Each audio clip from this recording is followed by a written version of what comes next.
Olá, gostaríamos de cumprimentar as nossas avaliadoras. O meu nome é Adriana Santos Alcântara. Olá, o meu nome é Joseli Trindade Diniz dos Santos. Olá, o meu nome é Juliana Aparecida Pereira de Almeida.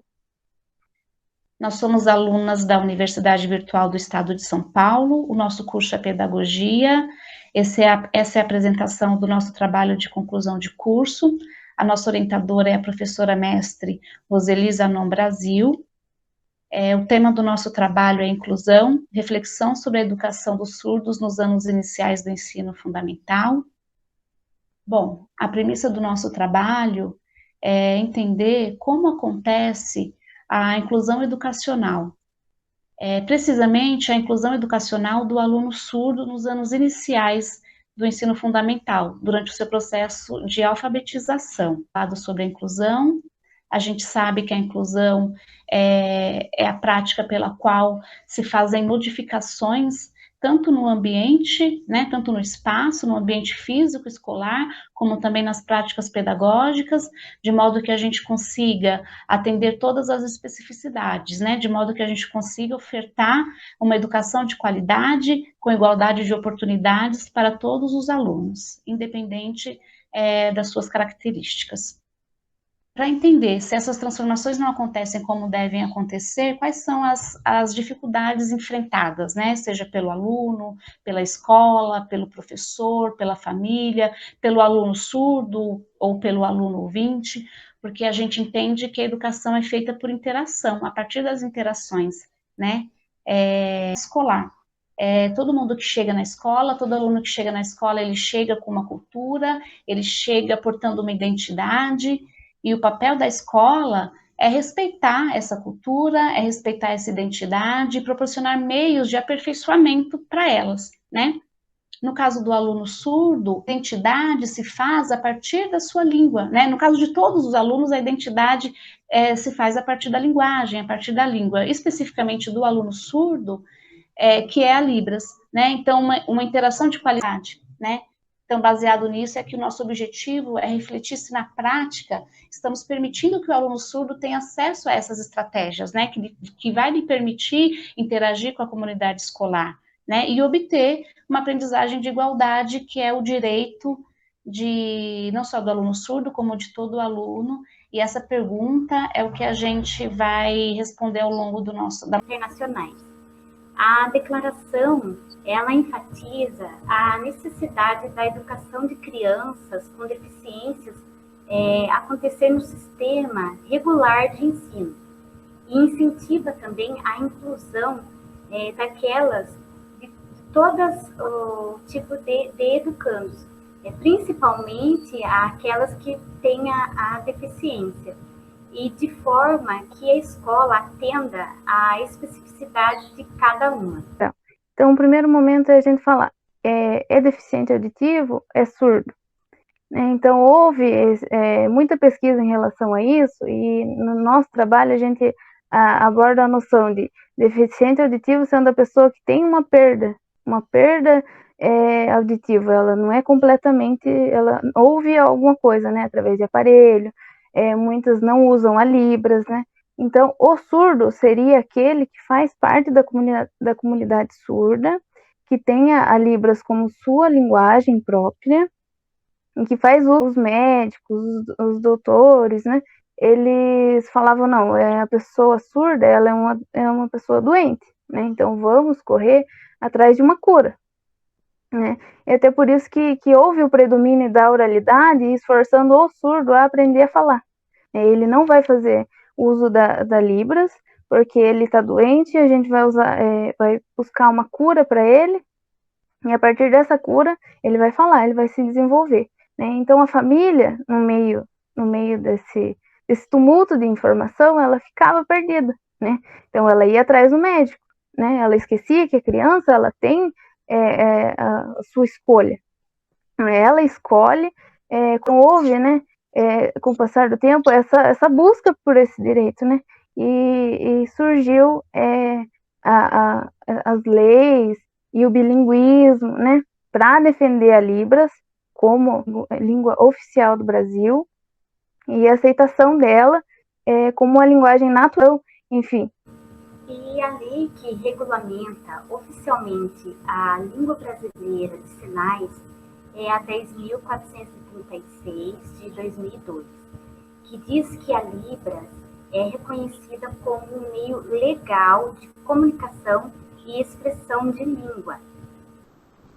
E o decreto número 5.626/2005, ele vem regulamentar a lei 10.436, tornando obrigatória a sua adoção pelo poder público em geral, né, principalmente nas instituições de ensino. Temos dois profissionais importantíssimos para a comunicação em Libras, que é o intérprete e o professor bilíngue. Né? O intérprete, ele é o elo entre o aluno e o professor, ou seja, né, ele possibilita ao aluno todas as informações escolares através de sinais, e o professor ministra as suas aulas sem se preocupar em qual informação vai passar para o aluno, porque essa responsabilidade total é do intérprete. Já o professor bilíngue, ele atua como mediador do conhecimento, ou seja, ele vai construir uma interação, né, com os outros sujeitos, de modo a inserir a criança surda em diálogos, e para ela, né, poder construir significados. Bom, durante o nosso trabalho, a gente aplicou um questionário, né? E dentre as perguntas que a gente apontou lá no questionário, houve o questionamento sobre a língua materna, né? Qual a língua materna que as pessoas elas consideravam, né? Então, a gente pode perceber que mais da metade respondeu que a língua materna deles é o português, né? Em relação a Libras. E durante todo o processo de pesquisa, a gente notou que essa própria, né, é a imposição da sociedade, né? A gente vive uma sociedade oralizada e que muitas vezes não conhece, a grande maioria das pessoas que não faz parte da comunidade surda, ela não conhece a Libras, né?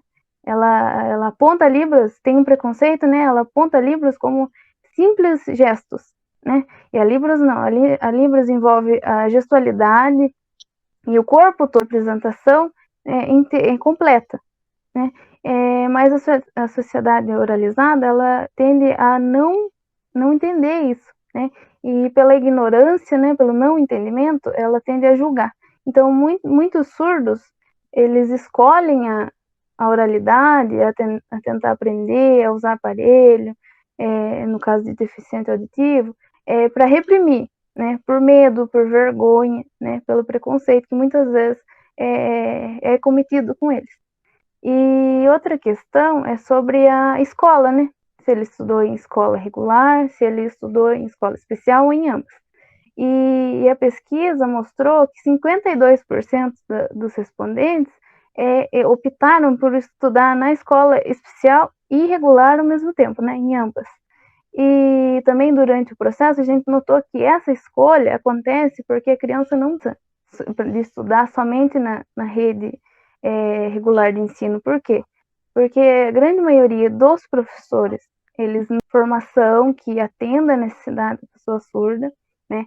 Desde a maneira didática, né, dentro da sala de aula, o planejamento das atividades que ele vai aplicar para o seu aluno, esse pensamento de que lá ele não vai estar incluído. Claro que há a integração dele em sala, mas a inclusão, né, que é a conversa, a troca, né, não existe. Por quê? Porque não compreende a linguagem dele. Então, ele não se sente seguro nesse ambiente. Agora nós vamos falar um pouco sobre o aprendizado da Libras e a alfabetização. Do total dos respondentes, 37% aprenderam Libras antes da alfabetização, né? Diante desse resultado, é importante refletir o porque a criança, né, a criança ouvinte, ela desde o seu nascimento, ela recebe estímulos sonoros. Um exemplo, assim, a mãe, ela sempre, repetidamente, está pronunciando, falando a palavra mamãe, que é para se referir a ela, e a palavra mamá, para se referir à mamadeira, né? E o estímulo para o bebê surdo seria visual e sinalizado, né? Coisa que muitas vezes não acontece porque a família ainda está naquele processo de aceitação que a criança é surda. E aí a criança que não tem esse apoio e esse sustento, esse suporte da família, ela tende a apresentar, na grande parte, assim, das vezes, um quadro de desenvolvimento inadequado e insatisfatório, né? Afetando diretamente todos os aspectos, e principalmente o emocional. E, em outra parte, 41% afirmam que aprenderam Libras durante a alfabetização, e 15% aprenderam depois da alfabetização, né? Esses números, eles nos levam a inferir que a maioria dos alunos surdos são filhos de pais ouvintes, e que a imersão, né, na língua de sinais ocorre de maneira tardia. E aí nós temos um número relativamente menor, de 7%, que afirmam que não aprenderam Libras. Apesar desse número ser relativamente baixo, ainda tem muito a ser feito e refeito em questões da inclusão, né? Da inclusão e da alfabetização dos educandos, para que seja efetivamente concretizada a inclusão. Falando sobre o conhecimento das leis de inclusão, 81% dos respondentes afirmam que conhecem as leis de inclusão, e apenas 19% não sabem das normas, né? Apesar disso ser um número relativamente expressivo, né, sabemos que ainda o cenário está longe de ser favorável na questão da inclusão do surdo, né? A gente vê, assim, nas pesquisas que nós fizemos, né, essa resistência, né, em romper esses paradigmas antigos, e também o desacordo, né, entre as leis e as regulações, né, vigentes, são esses pontos, tantos são os fatores que inviabilizam, né, de fato, a inclusão dos estudantes surdos. Um outro dado que a pesquisa nos mostrou, nos apresentou, foi com relação à igualdade de oportunidade de aprendizagem, né? Quase 80% das pessoas que a gente entrevistou de diferentes idades, tá? Entre 8 e 51, 53 anos. Desses, quase 80% disseram que não tiveram as mesmas oportunidades de ensino do que os alunos ouvintes, tá? E dos outros 20 e pouquinho por cento, né, quase 22, cerca de 22% daqueles que disseram que tiveram as mesmas oportunidades de ensino, todos eles estudaram em escola especial em complemento. E aí a gente fez uma comparação entre os alunos alfabetizados antes da década de 90, antes da Declaração de Salamanca, e os alfabetizados depois, né? A gente percebeu que a quantidade de alunos que estudava apenas na escola regular abaixou, diminuiu, e a quantidade de alunos que estuda em escola regular e escola especial aumentou, né? O cenário ideal seria que todos os alunos fossem alfabetizados com qualidade, né, com excelência apenas na escola regular, porque quando a gente fala que o aluno frequenta a escola regular junto com a escola especial, e aí a gente viu isso nas entrevistas, é que a escola regular, por si só, não daria conta de alfabetizar, né? E é por isso que ele teve que usar a escola especial como complemento.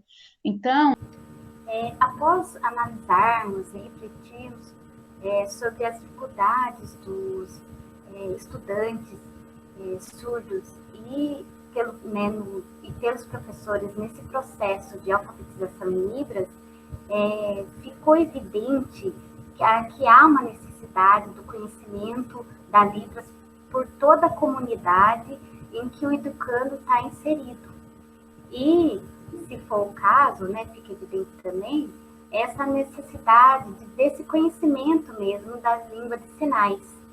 E se for o caso, o auxílio, né, do intérprete.